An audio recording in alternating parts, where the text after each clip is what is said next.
नमस्कार दोस्तों, welcome back at Lit E City YouTube channel, the one stop destination for English learning resources. Friends, today we will discuss a poem by Robert Frost. The title of the poem is Asking for Roses. So let's start this video and try to understand this poem. So friends, before beginning the discussion on the poem, let's have a brief introduction to the poet. Robert Frost, dear friends, born in 1874, died in 1973, is one of those few poets who have both popularity, huge popularity, and critical acclaim. In fact, he was for the 20th century, he is actually the most beloved American poet. And in critical stature, he is equal to Wallace Stevens. In fact, he was born in San Francisco. His family moved to New England, and Frost's life is full of ups and downs. Though he was born in a very well up to do family, but after the death of his father, when he was quite young, in his teen age, he had to take different jobs. He has to even take the job of a farmer. He moved to England also, and in fact, his first book of poems was published while he was in England. He later come back to America, and all these things, all these failures, successes, and hard work is reflected in his poetry. And also, because he faced hardships and various occupations like farming, he had a great attachment and also a deep observation power regarding nature, regarding common human life, which is very well reflected in his poetry. Friends, his early works, like his first poetry collection, A Boy's Will, which was published in 1913, north of Boston, which actually tells us about the locality, published next year in 1914. Even first of these, his many books of poems, anthologies, he established a distinctive tone, a very unique flavor of his own, which is basically blend of colloquial language. Colloquial language is that language which uses words which are spoken in daily conversation. This colloquial quality makes him quite popular among the reading public, general reading public. Vivid imagery and a keen observation of nature and also human nature.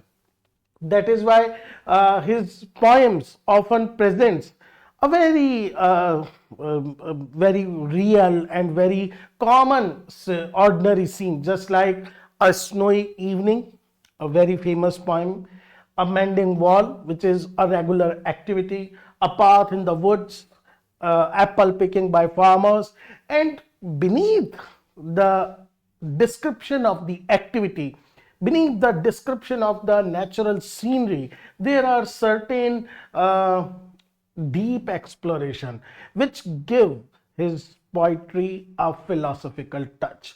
ये qualities Frost को बाकी poets से unique बनाती हैं, अलग करती हैं.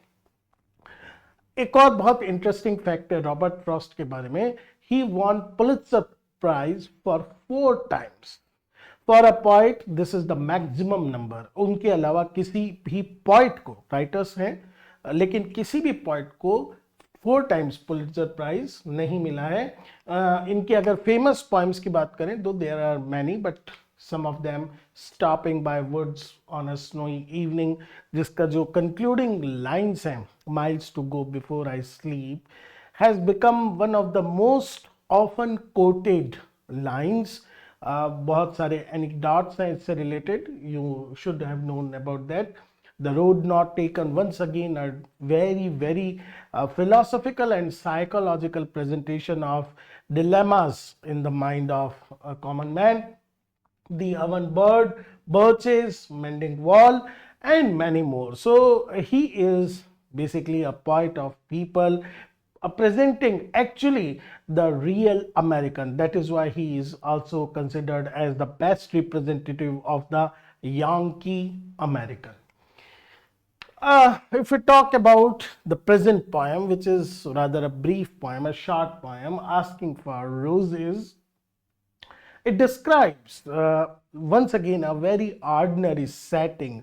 There is a couple passing, taking evening stroll, and they come across an abandoned house, a desolate house, and this house is situated in a rose garden. There are rose blooms, and the couple stops there, think about and talk about the roses and what happens. This is a particular way in which Frost presents his idea. Always he presents a very ordinary setting which is found in which can be understood, which can be visualized by any reader. He does not take an elitist position, an abstract idea, rather a very practical day-to-day experience, and then he goes on to include certain philosophical ideas. As I already have told you that indirectly, directly it is a very simple poem. Indirectly he talks about the fleeting nature of beauty, how beauty has a very short span of life, passage of time, how quickly time passes, the desolate house, the roses, and desire to have those roses. These all things are not just we are say lines of the poem. They represent certain human qualities, certain human aspiration, and certain eternal truths. So let's start this poem. Poem is written in 4-line stanzas, and so the first stanza says, "A house that lacks seemingly mistress and master." The poem opens with a line which creates a sense of ambiguity. There is a house which lacks mistress and master, but he adds a stance adverb. Seemingly, it seems the speaker is not sure about this fact, whether the house is peopled, whether there are inhabitants in the house. He just assumes that there is nobody. The reason is, with doors that none but the wind ever closes. The reason is that the door of the house is wide open and there is nobody who is closing the door. It is only the wind, the movement of the wind, that move the doors, that close the door, and no one else, no human agency is there to close the door. Its floor all littered with glass and with plaster. Now, the speaker looks further in the house, beyond the door, inside the house. What he finds, the floor is unswept. It is littered. Now, litter is small garbage, kachra, या कुछ भी कह सकते हैं, unwanted coverings with glass and with plaster. Plaster peeled off from the wall, जो दीवारों से झड़-झड़ कर गिर रहा है लगातार. One more indication that either the house is abandoned, or if there are inhabitants in the house, they do not take care of the house. They are totally accustomed to live as they live without taking care of the house. It stands in a garden of old-fashioned roses. Now, here comes the contrast. क्या contrast है? That the house, the human artifact जो मनुष्य के द्वारा, इंसान के द्वारा बनाया हुआ है, that is desolate, that is abandoned, that has a floor which is littered, which is full of glass and falling plaster, but it is situated amid the natural beauty. Now, even the house is abandoned. The nature has not abandoned the rose bushes. कहने का मतलब ये है कि house को beautiful दिखने के लिए it is necessary that people should take care of it, but it is not the same with the nature. देखिए हाउस को कोई भी प्रॉपर कंसर्न नहीं दे रहा है, but nature is taking care of itself. It stands in a garden of old fashion roses. Old fashion का यहाँ सेंस है that roses need not to be taken care of. There is no gardener, there is no कोई उनको tender करने वाला, कोई उनको किसी भी तरह से रेगुलेट करने वाला नहीं है. Old fashion, they Bloom automatically. So this adverb seemingly creates a sense of uncertainty. The speaker is not certain, and this is important because this will come later. And obviously wind closes door. This is a personification. Nature is playing its part. With this is basically an image which can give you the idea the speaker is looking at. It is a house which has littered floor and it is roses. So this may help you to understand what the speaker is looking at. Now looking at the second stanza. I pass by that way in the gloaming with Mary. Now in the first stanza we do not have any idea who the speaker is, or is there is only one person looking at the house. But now the first person comes into the scene. I pass by. Now it seems that this person goes to this particular place on daily basis. That is why he is able to understand that door is always open. This is very important point. I pass by that way in the gloaming with Mary. Gloaming is taking a stroll, especially in evening. Evening walk, we can say in simple manner. Mary seems to be his partner, maybe his wife, anyone, but at least walk जिसके साथ की जाती है, that lady is Mary. I pass by that way. I cross this way in the gloaming, in the evening time, having a walk with Mary. I wonder. Now look at, अभी तक जो poem का narration था वो indirect हो रहा था, but now there is direct speech. This is a switch. So it is more of a dialogue now. I wonder, I say, who the owner of those is. Means when he once again sees the line of the plethora of roses, he converse with his partner that I am wondering, I think that who may be the owner, because there is nobody seemingly in the house. ऐसा लगता नहीं है कोई इस घर के अंदर है. Then who owns this house? This is very important point here, this owning. Now this basically is a human attribute, to own things.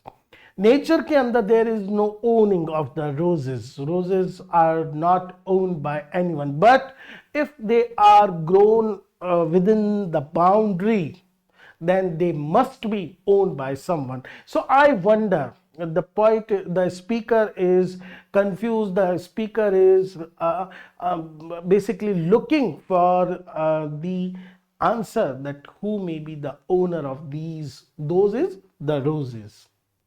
Oh, no one, she answers me airy.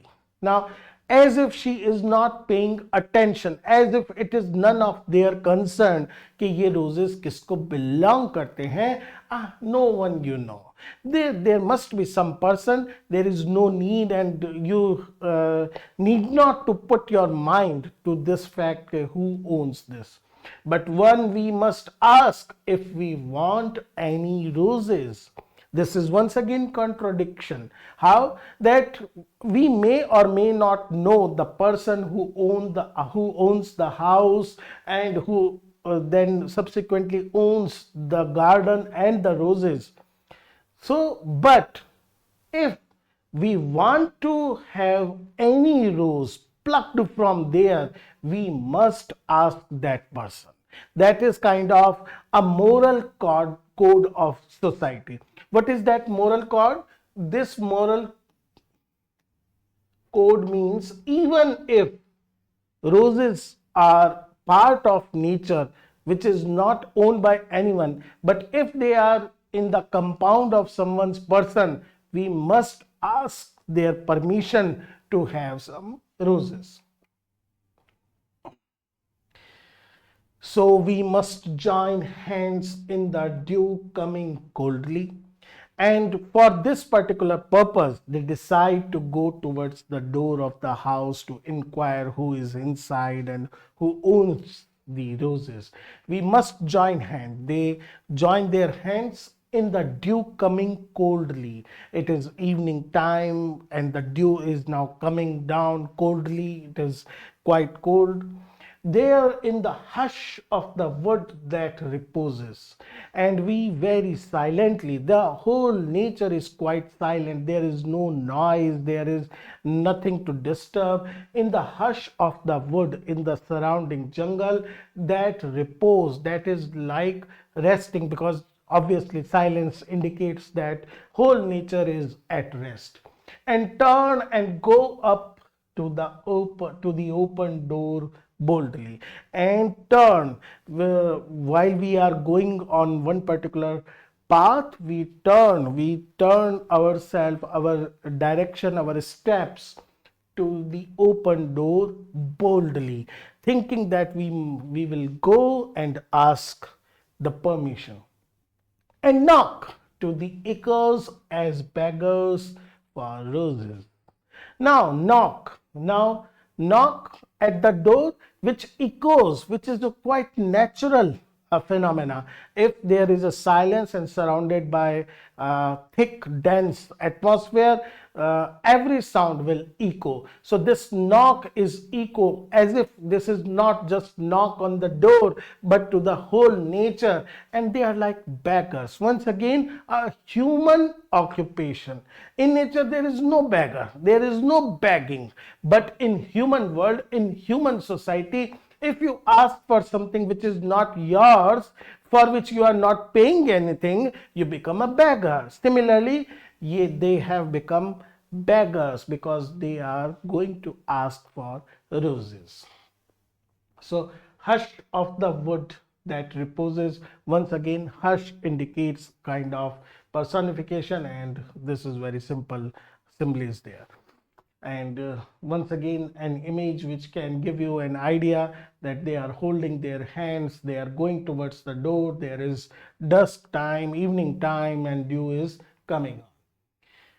Hey, pray, are you within there, mistress? Who were you? Now, the speaker of the poem remains silent. It is Mary who, once again, there is direct speech. Pray, are you within there? Because they cannot see anybody directly at the door or whatever things they are able to see. So this Mary, she speaks. Are you within there? Are you in the house? Mistress, who were you? I don't know who are you. So they are just inquiring, is there someone in the house? It's Mary that speaks. This line is spoken by Mary, and our errand discloses. And now we come to know that yes, there is person in the house. She comes and asks them, so what is your purpose?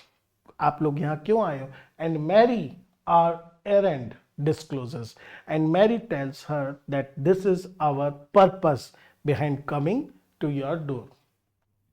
Pray, are you within there? Be stereo, be stereo. Still, ये अभी हमें नहीं पता चला है. There is response because once again, are you within there? Please somebody reply. Please somebody response. Be still. Please move from your position. जहां से आप हमें visible हो सको, जहां पर भी आप हो. Be still. Move from there. Move from there. Summer again. There is to come for roses. Now, Obviously, because roses are blooming, it is an indication of the season. It is summer. It's summer again. It is a very short period in cold countries like England, the summer period when the roses bloom. And there is too, we too have come for roses. This is our purpose for coming to your door. So this brief summer season, you have beautiful roses, and we have come here to ask your permission to have some of your roses. A word with you, that of the singer recalling. Now, an argument is given by Mary. Mary एक अपने favor में कि why she wants to have some roses. A word with you. I want to tell you, I want to inform you that of the singer recalling. And for this, I would like to recall the great singer, the great poet, Herrick, old Herrick, Robert Herrick. Now, Robert Herrick was a cavalier poet, a poet of 17th century, and he was known for his poems which beautifully describe the short living nature of beauty. A saying that every maid knows is, he has given he has written certain lines which is very well known to every woman. A flower unplugged is but left to the falling. This is the gist of the theme of the poem. If a flower is unplugged, if a flower is left spared on the bush, अगर उसको वहीं का वहीं छोड़ दिया जाए, is but left to the falling, it will not remain there for a long time. It will left to the falling. One day, very soon, it will die and fall down there. So there is no use leaving a flower on the branch or the bush, and it is useless. And nothing is gained by not gathering roses. And if you don't allow us, you will gain nothing. There is nothing you can have by not allowing us or not gathering roses. Naturally, very quickly, they will wither and fall down. So, this is the gist, this is the summary, this is the core of this poem. And actually, Herrick, as I already mentioned, is an allusion to Robert Herrick, the famous cavalier poet, whose dictum was, gather ye rosebuds while ye may. This is what she is saying, that every maid knows this by heart. Gather ye rosebuds. जब तक this short life is there, enjoy while you can. जब तक आप enjoy कर सकते हो, because very soon you will get old or you will die, and this short life will be over. Now, we do not loosen our hands intertwining.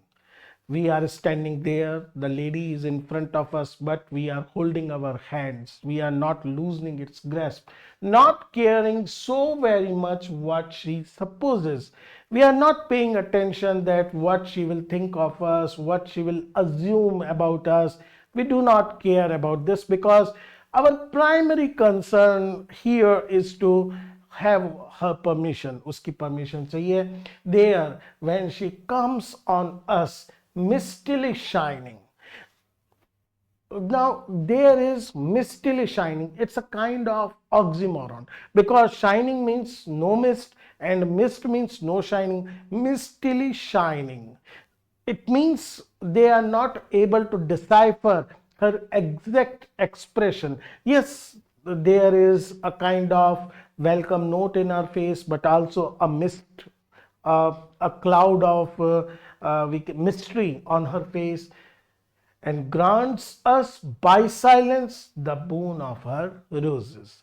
And grants us, yes, she allows them the boon, the thing they were wishing for, the thing they were desiring for, her roses. She gives them her roses, and that's how the poem ends. This beautiful poem ends. So friends, if we talk about the form and meter, generally he uses traditional forms.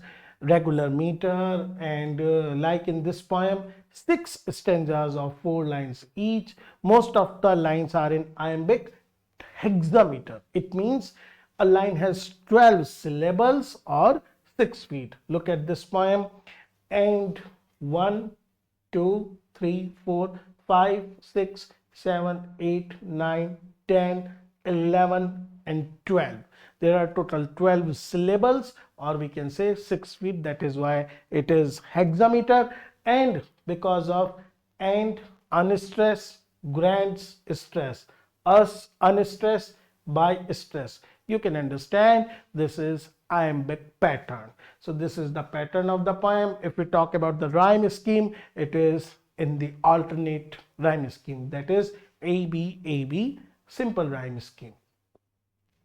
Most of the words in the poem are monosyllabic, means very short words. As you have seen, even in this line, you can see 1, 2, 3, 4, 5, 6, 7, 8. Out of total 10 words, 8 are monosyllabic, having one single syllable, which highlights the simplicity of diction.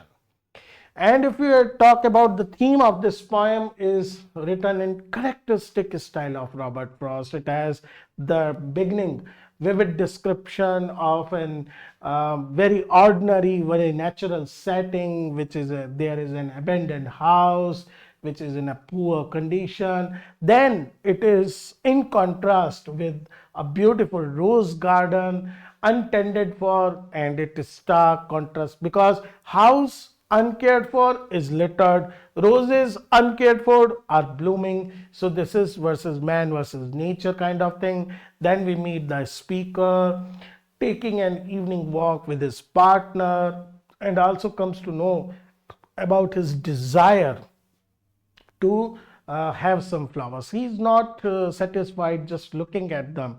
He wants to have them. Once again, a human agency. Dialogue between the couple reveals that the beauty is fleeting and it is important to enjoy while it lasts, which is the central message of the poem. Reference to the Cavalier poet Robert Herrick makes the theme more prominent because Herrick has written many poems on the theme of carpe diem. Carpe diem is enjoy while ye may, which is the central message of the poem. So this is all we have in this video, dear friends. Very soon we will come with our another video, and keep watching, keep supporting. Thank you, friends.